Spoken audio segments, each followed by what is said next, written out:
Welcome back. Yes, indeed, Mr. Ken Ugbeche joins us next as a public affairs analyst, also a publisher. Thank you for coming on this morning. Thank you very much. Well, the thing about this is, look, we will always do what we have to do, focus on governance, hold them accountable to the people, x-ray what they've done against what they said they were going to do. But all those debates making the rounds about, yeah, let's see, this first few days, what do we expect from what's going to happen at the end of 4 years? How is it playing out for you?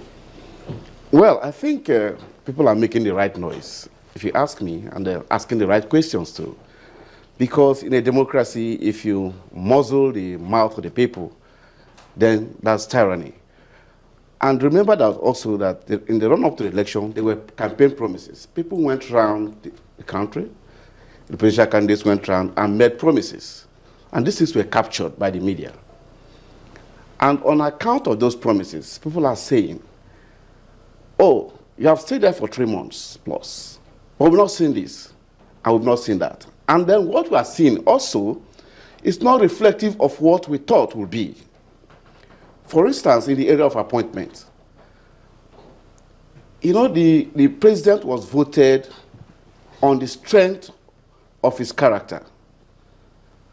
That this is a president that has integrity, that says he will fight corruption, that has the moral amplitude to stand his ground against the tribe of the corrupt, as it were.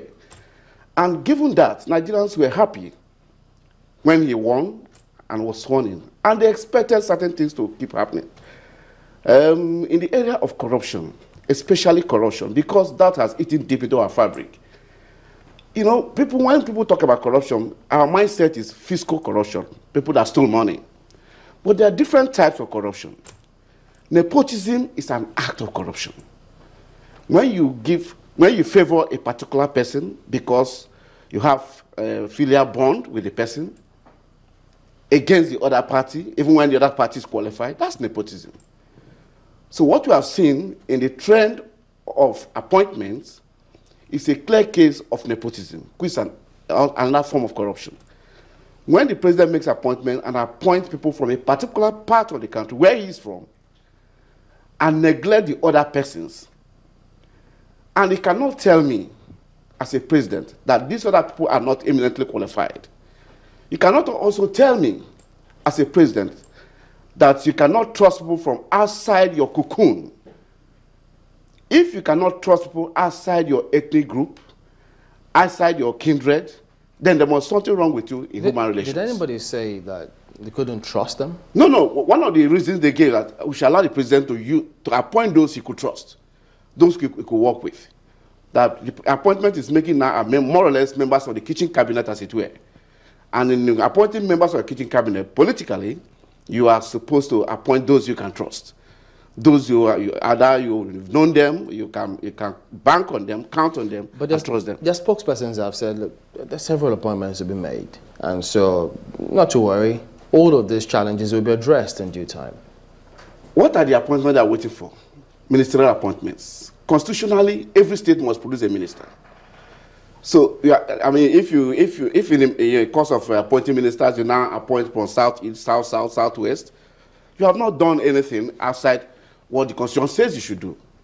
But I'm saying this early days appointment, which is about, I think it's just about 25 or so made, there ought to be a sense of balance, given the secularity, the multiplicity of ethnic groupings that make up the country Nigeria. All right. Does it make any sense for you that ever since he's been on the saddle, a new party on the saddle, you've seen certain things happen? The electricity supply, people are sitting up. You've seen fuel supply, the kind of actions that is happening there, the way people go about their business. What does this do? Many have talked about, oh yeah, even though they may not have seen some economic policies, but those ones that they've seen gives an indication of what to expect. Definitely, it underscores what I said in my preface, that Nigerians voted for him on account of this ramrod integrity. And you know, when you have a class captain or a prefect or a principal of a school, let me even use a principal, that's a disciplinarian, every other person tends to conform. We have seen a disciplinarian in Buhari. We have seen a man of integrity going by his pedigree. So that's why we are seeing what we are seeing in electricity supply. But it's not yet euphoria. People should, because it's only in Lagos, Abuja, and a few other places. What do you expect to see? And I mean, moving forward? Moving forward, I expect to see the president give a policy direction. I expect to see ministers appointed into offices. Because when you don't have ministers, and all you do is to hold court in the presidency, it will not augur well for you in the long run. You need to have your ministers in place. You need to sit down with National Economic Council. You need to draft a policy in agriculture. We have to have a policy in sports. The ministers that will drive these policies are not in place. So there has to be a policy trust, a policy direction of this government. I still don't know the philosophy of the Buhari government.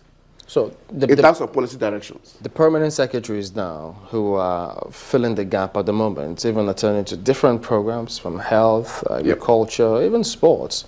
Doesn't that say anything? It doesn't say anything. Let me tell you something. Since Buhari became president, there has been a fear factor. And since his anti-corruption chant, he says it every day, I will fight corruption. Everybody he receives in the presidency, the chant, the mantra is anti-corruption. Let me tell you something. It has sent the wrong signal, even in the public service. Yes, the wrong signal in the sense that, excuse me, in the sense that if you go to the public service, most parastatals today, they are not willing to take the initiative. Even the pump sex you are talking about. Because he said he will fight corruption? No, they are not willing to take initiative because they don't know. That's just the song they sing. You don't know what he will like. You don't know what will please him. Even when they are supposed to be doing the right thing, there's something, there is a halo of fear. In other words, we can't say they know what is right and what is wrong. If they complain that they don't know what could please him or what could make him they should just do the right thing. Unhappy. Yes. And you say I understand what you're saying, but they do not know what the right thing is about. It could also mean that they have been so used to doing the wrong things to the extent that they're learning the ropes again. No, there's something called creativity, innovativeness. When you are innovative or when you are creative, it's not every invention that we see on the table today that just came out of that. In the course of trying to be innovative, you could make mistake. In fact, even in the course of that error, you go into another level of innovation and get a product out. So they think they'll be punished for their mistakes? I think so, because that's a fear factor in the air. There's clearly a fear factor in the air. And it will take somebody who is not a public servant. You know, the thing about public service is I may be retired this way, I may be disgraced out of office. But it takes somebody who is coming from outside, who has a job somewhere, another job, another business entirely, as a minister, to come and take the bull by the horns, to come and take a policy and drive it.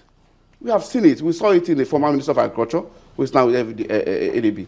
We saw people that, if I do this, even if you tell me get out of the cabinet, I will go. I have something to fall back on. So why should they be afraid? Have you never heard of people doing the right thing? I mean, doing their jobs. What about that? I mean, what about if civil servants do their jobs? Because what people are just saying is... See, what do you define as doing your job? What people say is a problem. And I think we had a guest who was here on our program just some days ago who says that what happens is that there is always failure at the point of service. When government services should get to the citizens who use them, because of a systemic failure somewhere, the citizens do not get the service that they ought to get. Yep. What if civil servants did their jobs in such a way that Nigerians got service at the point of service? Isn't that what we are all asking for? Definitely. But I'm saying that how somebody... How difficult can that be? Yeah, it can be difficult. It could be systemic failure, like you said. The system, there are many people that leave the private sector and go into the public service. And when they get there, the system sucks them into that style of doing things. Doing a job you could have done in 30 minutes, you do it in 30 days. It's all part of service. Doing a job you could have done in 1 hour, you spread it to 1 week because you just want to keep What kind of system encourages that? The system that encourages that is a failed system. And that's the system we have been operating. And I'm saying that you need people, not the pump sex. The pump sex have always been there. These pump sets have been there when the system failed. So you need somebody, a fresh blood from outside, that will drive that system, that will get the pump set to wake up. Because at the end of the day, some of them are folding their hands. Whether we like it or not, some permanent secretaries are just folding hands and waiting for retirement. They don't want to ruffle feathers. They just want to be there the way the system has always been. But you need somebody that will give us a jolt, give them a jab in their arms so that everybody will sit up.